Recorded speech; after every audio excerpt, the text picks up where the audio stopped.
We are live. Bet Like Mike Show, WinDailySports.com. My name is Jon Jansen, joined as always by Mike North at North to North. Hopefully we stay on the rails early on the show instead of yesterday. Right, what's wrong going off the rails? It's my career. Is that what usually happens? Is that what you made a career off of? That was the name of the school I went to, Going Off the Rails High School. Yeah, it's for people that only want to go to 2 years. The Going Off the Rails School of Broadcasting? Oh, off the rails, baby. Forget about it. You know, we were like an L train. We were like Pelham 1, 2, 3. An L train out of control, my friend. But we had a good night again yesterday. Yes, we did. When I say good night, by the way, folks, happy. And hi to my buddy Johnny Jansen, who I call Johnny J. I'll tell you what, we went 2-2. We take some chances. You took Arizona. San Francisco beat the crap out of them. Yeah, that didn't work out the way I wanted. It's a scary pick, but then you come and you're riding with the White Sox. Kershaw, again, dominant for me. That's a loser. But then Atlanta goes to Boston and handles Boston at Boston, which is no easy feat, folks. So we're doing pretty good as far. I got my Hound shirt on today. This is a shirt I played basketball in 25 years ago, and I still fit into it. The reason really? Yeah. We'll see you in 25 years. I will be. Oh, no. Listen, I'll check. I don't even know. I've never seen you from the waist up, but I mean, by the time you're my age, you'll be about 270 ticks. Oh yeah, I'll be the guy in the Philly Eagle jersey, starting a fight with somebody in the stands. You know, I'll be hanging out the bottom of the jersey. Absolutely. Oh my God, absolutely. I know what my future holds. I know exactly what it holds. I looked at my dad once. I said, "So this is what's going to happen, huh?" You know, just stuff like that. You know, so my dad was a big man. He was about 6'1", about 240. And the doctor told him I am not 6'1". I am not anywhere close to that. I'm 5'9". I'm 5'9". 5'9", about how many ticks? Last time I weighed myself about 180, so not too bad. I'm like not horrible. 200 pounds, but I was at my drinking and eating whatever I wanted weight back in the day, 195 pounds. So hey, what can I tell you here? But I'll tell you this: I never avoided anybody in my life. Anybody. I don't care if you were Albert Bell. I didn't care if you were Michael Strahan. I went right at you if I thought you did something wrong. Same thing goes for Ozzie Guillen, Brian Urlacher. No. One thing I never avoided, and this is what I think I have respect for in Chicago, and I know, John, I want you to have that same respect in Philly. Whatever I said about somebody when they came on the air, I said it right to their face. Sometimes that costs a problem. Yeah. But I want to talk about cowards in a minute here. The LA Clippers. I mean, they actually lost 2 games in a row. Oh, by the way, folks, we will have our picks at the 15-minute mark. The 20 minutes is the best running thing going in pick radio. You don't have to wait an hour. You don't have to go for 15 topics. You get our picks, and then you can go away because you want us to go away. Or hear us talk about the same topic, for 3 hours straight over and over again all the time. No. As usual, I'm setting the tone with Johnny J, okay? Anyway. The Clippers avoided. They lost to Houston on purpose. They lost their last 2 games on purpose because they didn't want to match up with the Lakers. Doncic is showing, and somebody said today he's a better player now than LeBron was at his same age. Now, during the regular season, I bet Doncic. At times he disappoints me. He gets bored. He turns the ball over, tries different things. Well, try him out a night. I'm not betting you, but. There's no doubt in my mind they're going to win this series. And the Clippers and Kawhi Leonard, I think the argument to be made now about Kawhi Leonard is if he stays in Toronto, they might have won last year instead of going to the Clippers, John, because Toronto had a pretty damn good year following him leaving. That was the surprise. I think the surprise is Kawhi Leonard's not what everybody thought he was going to be or the rest of that team, but what else is new, right? Yeah, that team their one glaring flaw is kind of showing. They can't score. Offensively, they're bad. And I know that they put up 121 points, but basically these games have been a little bit more high scoring than I think they would have anticipated, and they can't stop Luka. And so if that's the case, their offense can't keep up. And that's a problem. Kawhi Kawhi Leonard's a great offensive player. I think a good one, but I mean, they need him to be an elite level type scorer, and he's not that. Paul George isn't even an elite level type scorer. In order for them to be good, they need a Trae Young type, a Devin Booker type, but they don't have it. They don't have that kind of scoring on that team, and it's hurting them a lot. I'm an aficionado of rap. Okay, I mean that's just it's on my business card. It is okay. I need that business card. I feel like it'd be a nice professional. The Lakers are Tupac, okay, or Biggie, or even the Beasties, okay, right? Yeah. And the Clippers are Vanilla Ice. That's what they are. That's what they're always going to be in that town. I mean, the Lakers are Sinatra, Tony Bennett. You want to go Italian singers, Vic Damone, okay. Yeah. The Clippers are Joey Fatone. Okay, he's good. He's one of the Backstreet Boys or the Uptown Boys or whatever they are. NSYNC, I think. Yeah, NSYNC. Yeah, one of those. Catchy tune. But that's what they are. They're always going to be the second team. I think their lack of resolve to just try to win those last two games and the criticism they're getting has something to do with some of this, but also a great opponent in Dallas. Yeah, I think we're seeing, an up-and-coming opponent in Dallas that, they still need, I think, a lot of work to do with their roster to be able to compete with the Suns, Jazz, and even Lakers now after their win yesterday. They still have work to do with that roster to compete with those teams. But, yeah, we're seeing Luka Doncic in the playoffs being able to rise up the occasion, put up a ton of points. And I think that if Dallas does things right in the offseason, they will be able to, I think, be one of those top teams very soon if they put the right pieces around Luka, for sure. But at the moment, they're at least better than the Clippers. And the Clippers, I don't think. Yeah, I am a little bit. I'm shocked that the Clippers aren't responding at all in the first round. And look, if they can't, then this is a team that just needs to. I don't think this is you have pieces to work with. Put more around them or try something different. This is almost you almost have to completely just scrap this plan up, just rip it all up and start all over again. Where's the guy that was jumping around, the owner, Bomber? Where is he? Huh? He thought he had everything going. Now, Tim Anderson's got a new bobblehead coming out. Oh, does it? I want one. Could you get me a Tim Anderson bobblehead? I would love it. It's him flipping the bat, too. Oh, is it? So it's right up your alley. That's amazing. I want that. It's him flipping a bat. But, 20 years ago, all right, a minor league team, the Schaumburg Flyers, said, we want to have a Mike North night. All right? Yeah, so nice. I go out there. Now I want to show you what kind of bobblehead they gave me, okay? Oh, no. I go out there. It was a sellout. Listen to this. I pitched. Bob Feller pitched to me. He threw a slow curve to me at about 48 miles an hour because he's Bob Feller. He's 100 years old at the time or whatever. I hit a line drive, knocked his hat off. Actually, before the game. All right? God bless him. I thought he was going to come after me. All right? But this was the bobblehead. BB pulled it out to me. I look like Dan Quayle. Remember? I don't know if you know. Look at this. Generic white boy. Right? Oh, my gosh. Look at that. Square as square can be. But I did have a bobblehead. It was an honor. Okay? It was an honor. But Tim Anderson's got the bat flip. I don't know. Should Tim Anderson be known for that? I know that was a signature move. He was the one that said, I'll do whatever I want. But Tony La Russa since then has tempered it. I guarantee you this. Tony La Russa doesn't like the Tim Anderson bobblehead flipping the bat. I know, I do. Mr. Old School, what do you think? I know you do. And I love it. I don't have a problem with it. Yeah, it's weird that became just a Tim Anderson thing. But I guess Tim Anderson is doing it. Tatis the other night hit a home run. Yeah, that's what I mean. There are a lot of players that do it. Yeah. The ball went like a baton. The bat went like a baton. But it is part of Tim Anderson that he is this just fun having baseball player, and I guess that bobblehead does show it then really well. But yeah, to be known for the bat flip, there's been some epic bat flips recently. I think to me, Jose Bautista in the playoffs when he hit a home run for the Blue Jays and he threw his bat up in the air, that to me is one of the most iconic bat flips. And you know what else is iconic? When Odor beat his ass the next night. That's iconic.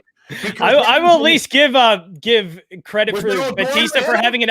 Yeah, it was Odor. I give Batista credit for having at least a little bit of a good jaw, and he didn't go down. He took a good punch and still was up, coming at him. So I'll give him credit for that. But he got clocked. He got my street fighting's records 9-14. I never got credit for any of my losses. Yeah, I have not entered a street fighting. So I'm a record of 0-0, and I'm going to keep it that way because the first one's going to be 0-1. So I'm my last street fight, naturally, of course. My last street fight was like in 1999, 2000. I was sore for a week. I said, never again. It was in a bar. I was drinking at the time. There we go. Yeah. And nice bar fight. Guy spilled a drink on a person, got it on me. I go, why don't you at least apologize? Next thing you know, I'm outside and there's a circle forming. I got my ass beat, okay? I got 2 good punches in, and then the guy just rattled me. Okay. There we go. I mean, seriously. I said, that's it. I'm retiring. Okay. That was the one. Everybody's gonna have a retirement fight. I'm retiring on the downside. That's it. Kaboom. Okay. Conor McGregor got his ass kicked a little bit worse than I did the last time he fought. Okay. That's the only way. Well, the thing is, he didn't retire. He's going back in the octagon now. He's going back in again. Get it again by the same guy that just whooped his ass. The war is over for our guy Conor. You're a UFC guy, right? No, I'm not big. I'm not big on UFC. I don't like how that organization's run to begin with.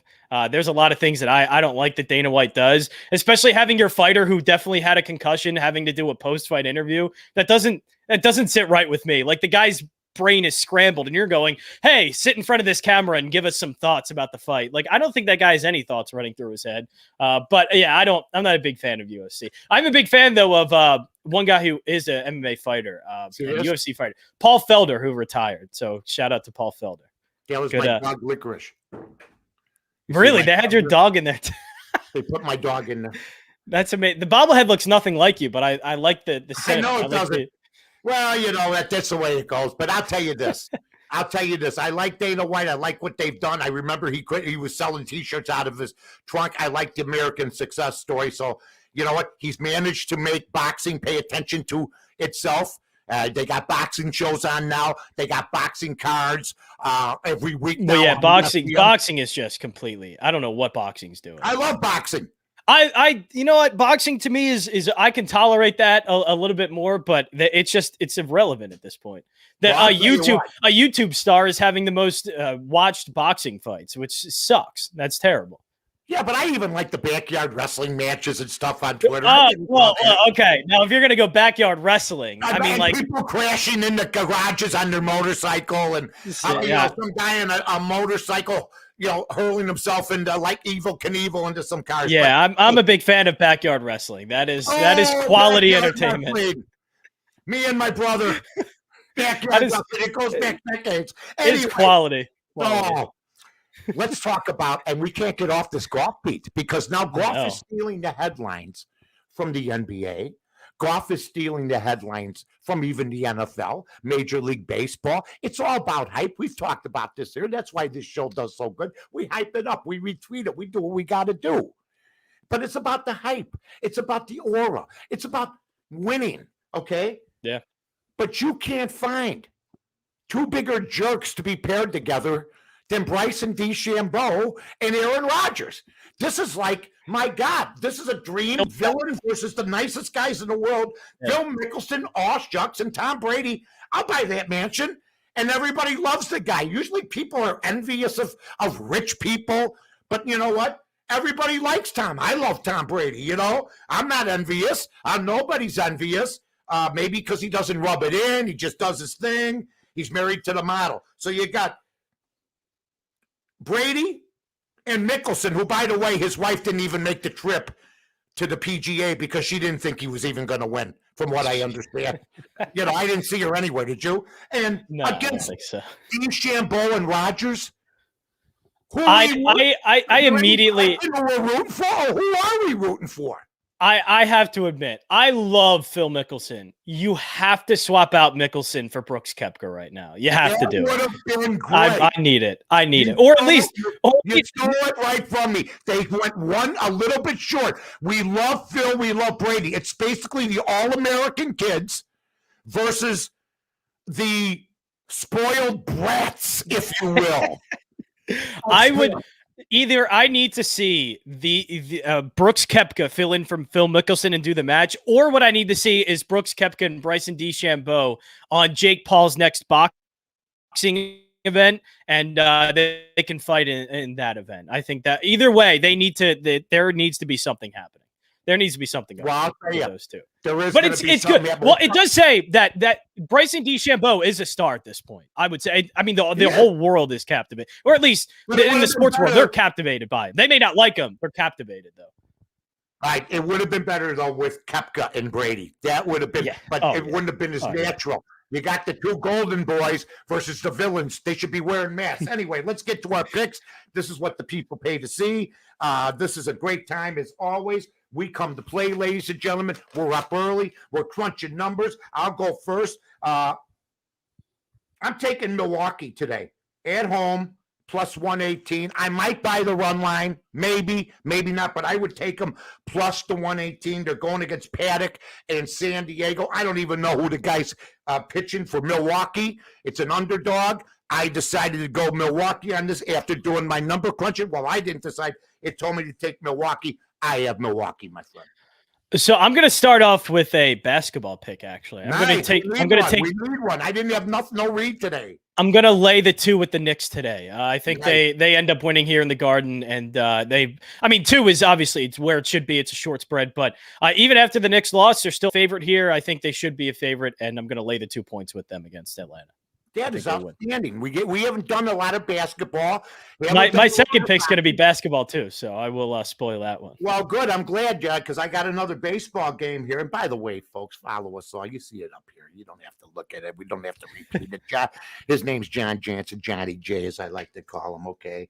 By the way, it's Chris Paddock versus Adrian Hauser. Now, the other one is a team that you got beat up by yesterday. The Giants versus the Diamondbacks. Johnny Cueto's good, but he's not. I look at him, his aura to me was in Cincinnati. I mean, the guy put up some decent numbers on bad baseball teams. You know, him and Joey Votto were the only show in town, you know, give or take a couple other guys that would pitch in, versus a guy named Merrill Kelly. Merrill Kelly, I've never heard of Merrill Kelly, okay? I'll be the first to tell everybody. I made my bones by telling the truth. I looked at these matchups. Johnny Cueto, I've heard of. Merrill Kelly, I haven't.